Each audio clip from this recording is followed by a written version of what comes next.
Hello fellow cinephiles, the Film Dude here. As you can see, I've changed the name of the channel once again. This is the last time I would do that. I wanted something simple and unique and interesting, and getting back to basics with what I want to do with the channel, and I just thought of a simple name like this would be great. It's that time of year again, doing my top 10 films of the year, and it's been some really fascinating, interesting films this year. And there's been a lot of films that I couldn't put on the list, that were on the list to begin with, but all these other great films came out that I really enjoyed more, so they got onto the list. So before I get started, honourable mentions. There was a number of films that were on the list that I took off that I really loved. I really loved Badlands. I thought that was a really great and fun, entertaining popcorn movie, and a sort of great sort of new direction for the Predator franchise, and I loved my experience with that, and I loved the characters, and I loved it was set on a different planet, which is always interesting. I get sick of these sort of franchise movies set on Earth where humans have to battle it. This was something much more refreshing. Also Begonia, which is Yorgos Lanthimos, is a new film. This was really wonderful and great. Jesse Plemons was fantastic and suited the role, and I hope he's nominated for an Oscar for his performance. Emma Stone is really brilliant. This was based on a Korean film, but it's sort of shaped into what Yorgos is really talented at, creative and interesting concepts, and doing something a bit different, and that's exactly what this film was. And I really loved my experience with this movie, and I just thought it was definitely one of the best films of the year. Also, the John Candy documentary, I Like Me, that was produced by Ryan Reynolds. This was and directed by Colin Hanks. This was really great.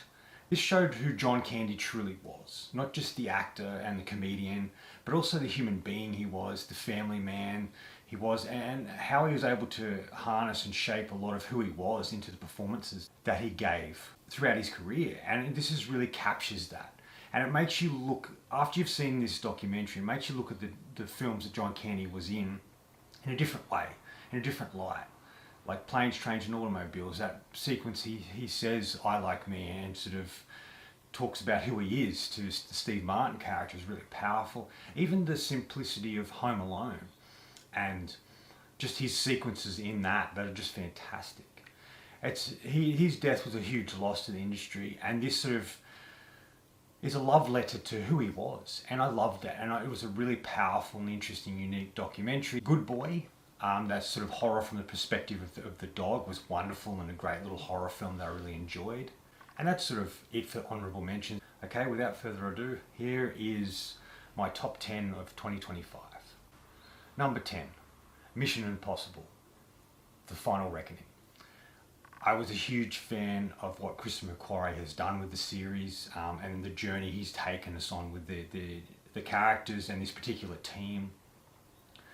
The successes and losses that the team has faced along the way, and how this that shows them going up against something that they can't control. And it's the biggest threat they have, AI, and this giant computer taking control of everything. I thought that was a really interesting take. Number 9, Companion. This film was fantastic. When I first saw it, I wasn't quite sure about it. And going in, I didn't realize that the main character was actually a robot, like artificial intelligence. I didn't know that going in. So that was a really great twist for me. Most people did, but I didn't quite catch on to that. So it was a great surprise.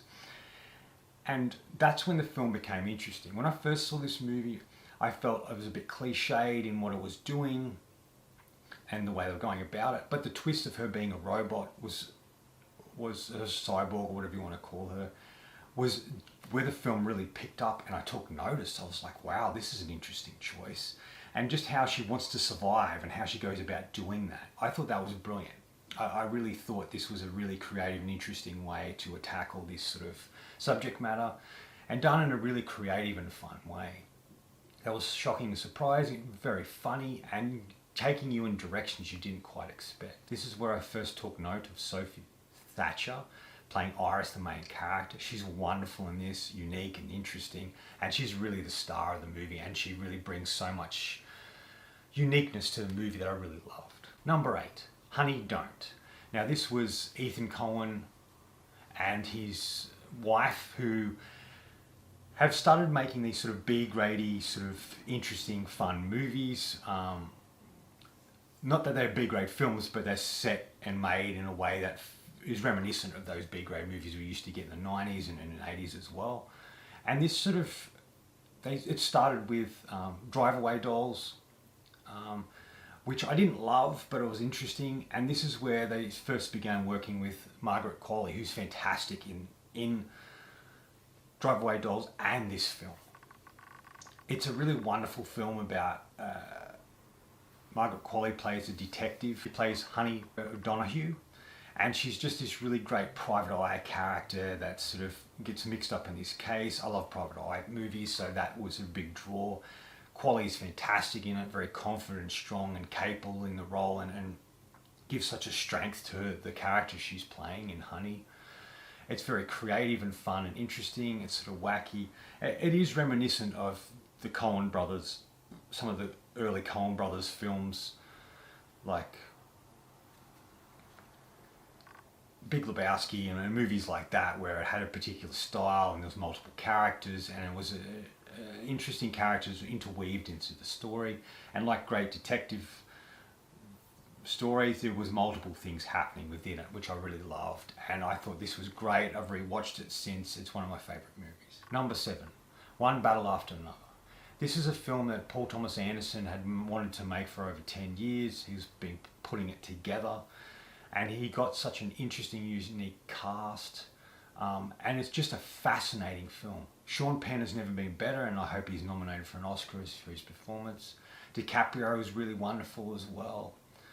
And newcomer Chase Infinity, she is fantastic in the movie. She holds her own against DiCaprio and Sean Penn, and this was her first sort of foray into such a lead role. So she gives such strength and determination in her portrayal of Willa. She goes on such a extreme journey in the film, but it's really interesting.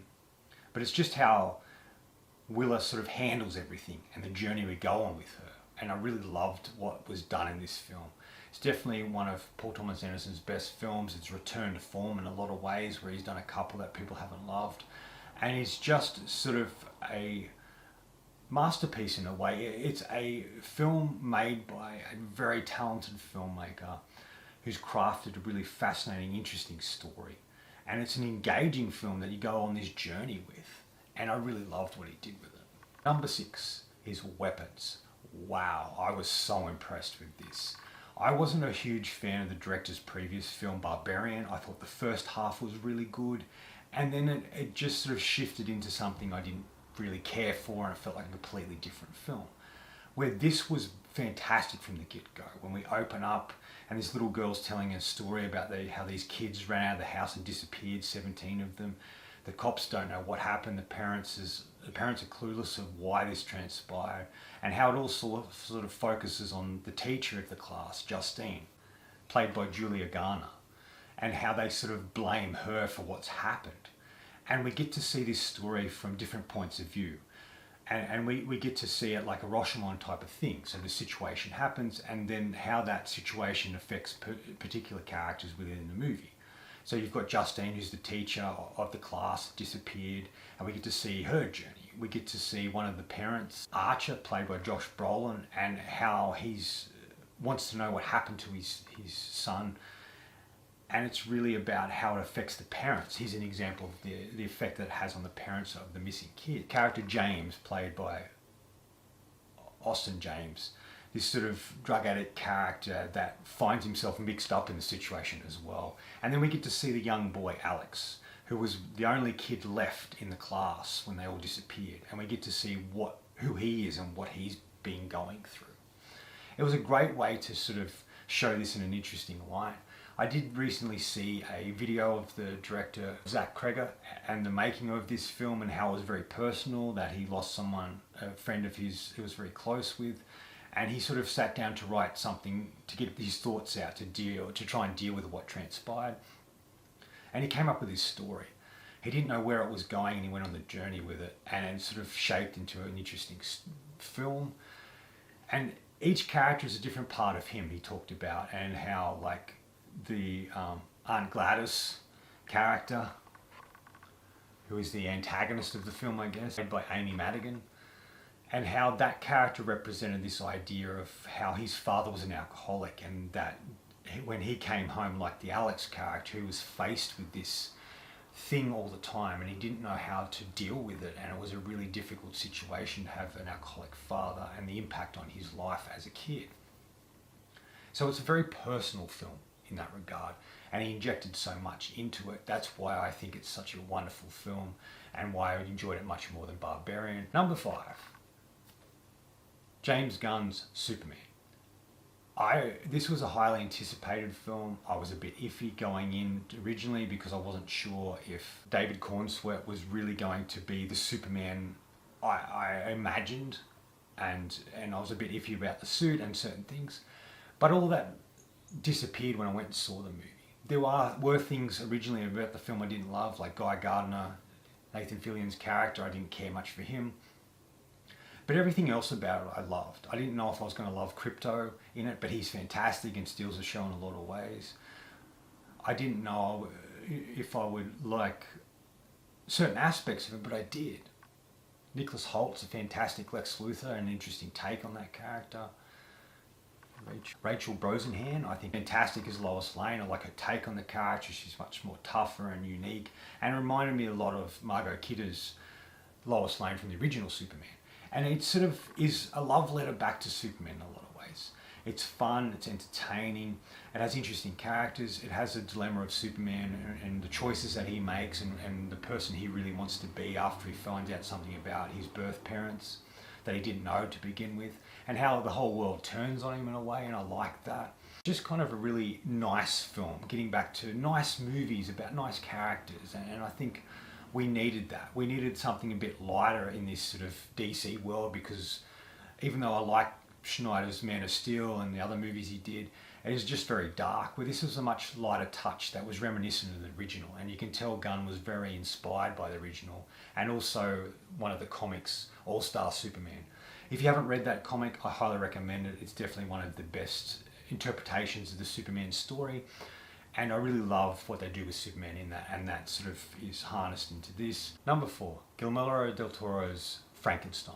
This was a surprisingly wonderful movie. In saying that, I always do like Del Toro films, and I'm sure he was going to make a really wonderful Frankenstein movie, but there'd been so many interpretations of it.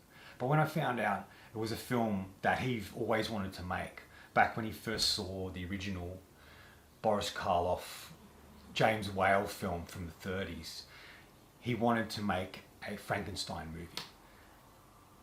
And he did, and everything he did in his career sort of matched that in a way. There's all the creatures he created that are misunderstood, but are good people underneath it all, and are judged prematurely by the way they look.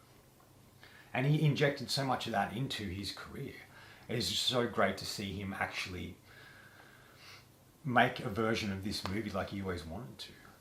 Everybody's fantastic in this. Oscar Isaac's really great as Dr. Frankenstein. I really love his performance. That's very intense and over the top at times, but really fascinating to watch. Mia Goth, as usual, is fantastic. She plays dual roles in this, and she's really good in it. But the real surprise and standout for me is Jacob Elordi. I hadn't been a real fan of his. I thought he was pretty good in Saltburn, but I hadn't seen Euphoria or anything else he'd been in. I obviously saw where he played Elvis, but I didn't get too much of a sense of who he was. But here he's absolutely fantastic. It's a unique performance, and he brings Frankenstein's monster to the screen in such a wonderful way. And I didn't know he had this in him. Like originally it was Andrew Garfield was cast in this role but couldn't do it, and then ultimately Jacob took over, and he's fantastic. The way he moves, the way he looks at Dr. Frankenstein and Elizabeth, and the way he interacts with the world around him, and the voice that he has, it's just fantastic to watch, and I hope he's Oscar nominated for it because it is a phenomenal performance. But besides the performances, the great thing about this movie is it's all very practical. They built the ship, they built Dr. Frankenstein's castle. They built all of these things and made it as practical as possible. Yes, there are digital wolves in it later in the film, but everything else is very practical. And that sort of is who Del Toro is. All of his movies have been like that, very practical effects, the costuming, the prosthetics that characters wear. The prosthetics that actors wear are really fantastic in the film, and has a real sense of that. And I think he's accomplished something really wonderful with the design of this, with the characters. It's just a wonderful movie. It is long, but it encompasses the book, certain aspects of the book we haven't had before, but also giving it that Del Toro style and injecting something unique and interesting into it. And it is just a fascinating, wonderful movie, and it is definitely one of the best films of the year. Number 3, F1. This film I absolutely adored. Joseph Kosinski coming in on to doing this after doing, Top Gun, Maverick, and just what he's able to bring to it. He really puts us into the car, and we really see these drivers do what they do, and we get perspectives of that. And it's just a wonderful, immersive experience. I didn't know a lot about F1 going in. Obviously, I know what F1 is and involves racing cars, but I didn't know the depth that it sort of goes into with the drivers and the peak physicality they have to be in order to do it, and the training that goes into it, and how light the cars are and how they work as a team. And this sort of really encompasses that and showed us behind the curtain, which I really loved. Brad Pitt's fantastic in it. I love his performance. I've really enjoyed him as an aging actor and the choices he's made and the roles he's taken, and he's really great in this. And his character is such a free character in a lot of ways, as he travels around driving. That's all he does. He gets into different races. It doesn't matter what it is that he does, as long as he's driving. He lives out of a van. It's a very simple and basic life, and he does what he loves, which is racing cars.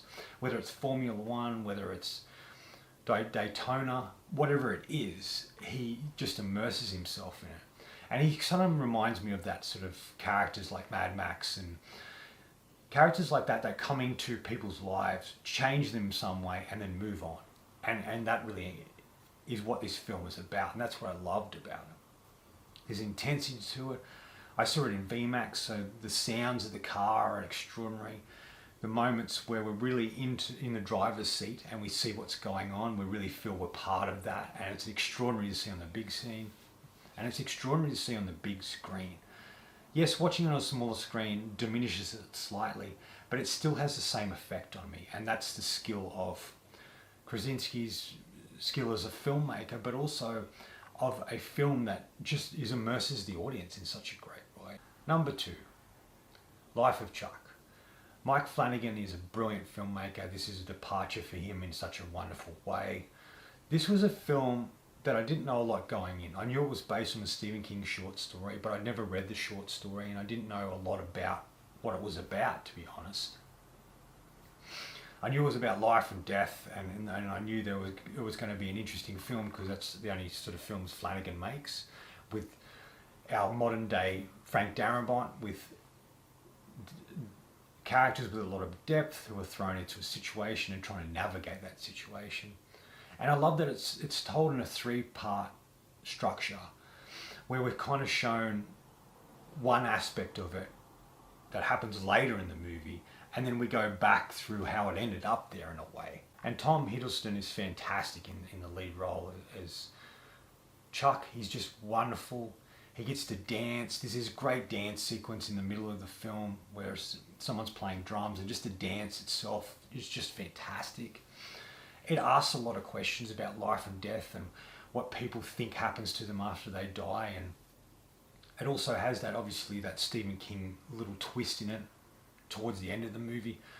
But it's just a really fascinating movie about the journey of this young boy who loses his parents. He's taken in by his grandparents, and just the experiences he has in the life, and just how he creates the life he wants to live in, the world he lives in, and he accepts his place in the world.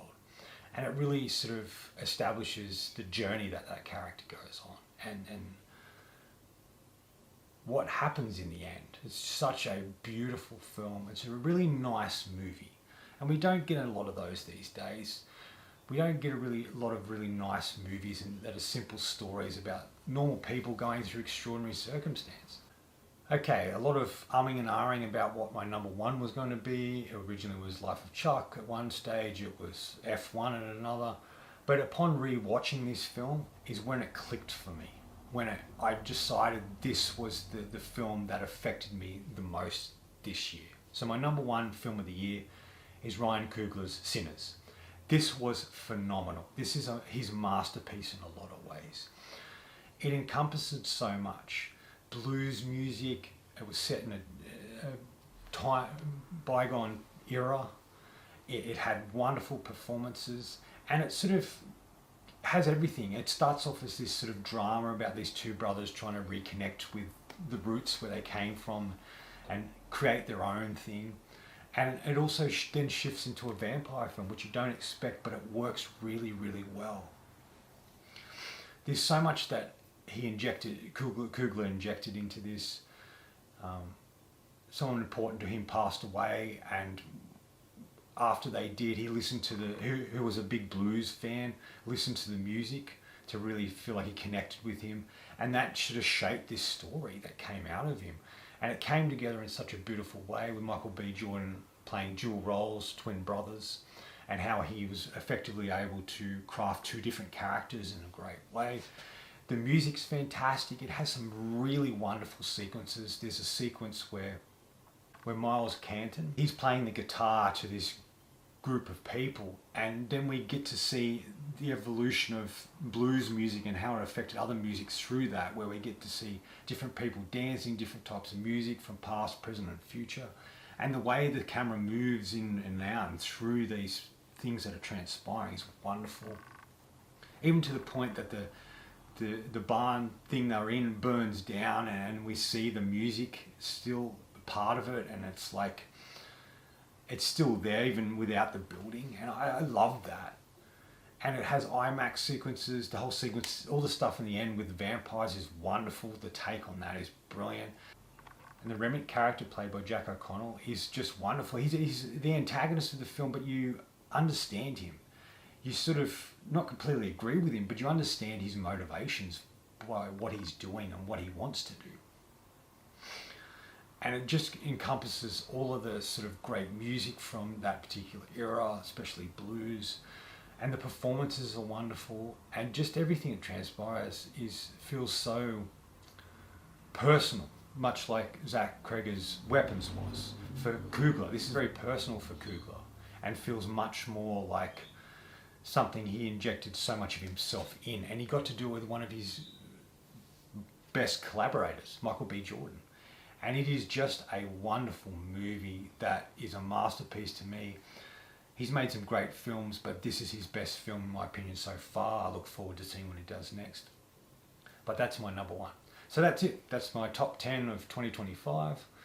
I look forward to seeing what comes out next year with my list for that, because there's some really great movies coming out and anticipated films I'm looking forward to.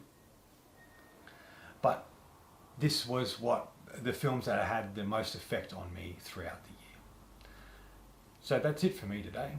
Thanks for watching. I hope you enjoyed this video. If you did, please subscribe down the bottom and follow me on Facebook and Letterboxd. Until next time, enjoy the movies.